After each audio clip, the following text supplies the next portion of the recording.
Hi అండి. అందరూ ఎలా ఉన్నారు? నేనైతే చాలా బాగున్నాను. మీరు కూడా చాలా చాలా బాగుండాలనుకుంటున్నానండి. వెల్కమ్ టు వేద ఫుడ్ కోర్ట్ అండ్ ఆర్ట్. ఇవాళ మన రెసిపీ వచ్చేసి మిర్చి బజ్జీ అండి. సో అందరూ చేసుకుంటూనే ఉంటారు.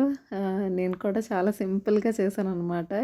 ఈ సండే ఈవినింగ్ అనుకుంటా చేసింది.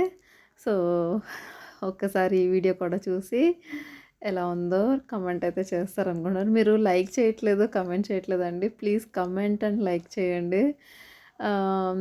మీకు నచ్చితే కనుక సబ్స్క్రైబ్ అయితే చేసుకోండి. సో ఫస్ట్ అయితే శనగపిండిలోకి వాము, కొంచెం ఉప్పు, కొంచెం అంత సోడా ఉప్పు వేసుకున్నానండి. అంతే. ఇంకా కొంచెం అంత వాటర్ పోసుకొని విస్కర్తోని మెల్లగా ఉండలు లేకుండాని బజ్జీల పిండికి కలుపుకున్నాను అనమాట. ఇంకొంచెం వాటర్ పోసుకున్నాను. సో ఈ పిండి చాలా ఉండలు కట్టినట్టు అనిపించింది. సో చాలా టైం పట్టింది అవంతా పోవడానికి. బాగా కలుపుకున్నాను ఉండలంతా పోయేవరకు. సో అంతకుముందే నేను మిర్చీస్ అయితే కట్ చేసేసి దాంట్లో ఉన్న గింజలు అవన్నీ తీసేసేసి రెడీగా పెట్టుకున్నానండి. ఇంకా ఒక ఆనియన్ కూడా కట్ చేసి పెట్టుకున్నాను. చూసారా, ఇక్కడైతే బజ్జీలకి పిండి అయితే కలిపేస్తున్నాను అనమాట. సో ఇక్కడ అయిపోయింది పిండి కలపడము. నెక్స్ట్ అయితే ఒక్కొక్క మిర్చిని తీసుకొని ఇంకా ఆయిల్లోకి మెల్లగా వేసి ఫ్రై చేసుకుంటున్నానండి.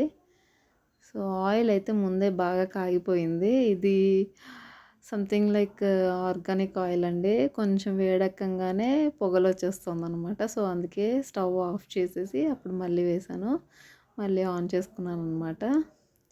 అంటే ముందే ఎక్కువగా కాలిపోయినాయంటే లోపలంతా పచ్చిగా ఉంటుంది కదా. సో అందుకని అనమాట.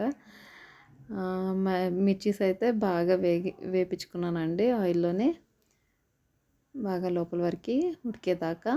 నేనైతే స్టఫింగ్ ఏం పెట్టలేదు ఇందులోకి. జస్ట్ ఆ గింజలు అవన్నీ తీసేసేసి ఇంకా బజ్జీలాగా వేసేసుకున్నాను. ఎందుకంటే మిర్చి అయితే కారం అయితే లేవు, కానీ మాకైతే లైట్ కారం అనిపించింది. మా హస్బెండ్కి అయితే సరిపోయిందనమాట. సో బజ్జీలు అయితే అయిపోయినాయి. సరే, వేడి వేడి మిర్చి బజ్జీ అంటే ఎవరికైతే ఇష్టమో కమెంట్ అయితే చేసేయండి. నాకైతే చాలా చాలా ఇష్టము. ఈ వీడియో మీకు ఎట్లా అనిపించిందో కమెంట్ అయితే చేసేయండి. నచ్చితే కనుక లైక్, షేర్ అండ్ సబ్స్క్రైబ్ చేసుకోండి. ఇంకొక వీడియోతో మీ ముందు ఉంటారండి. అంతవరకు సెలవు. బాయ్. Thank you.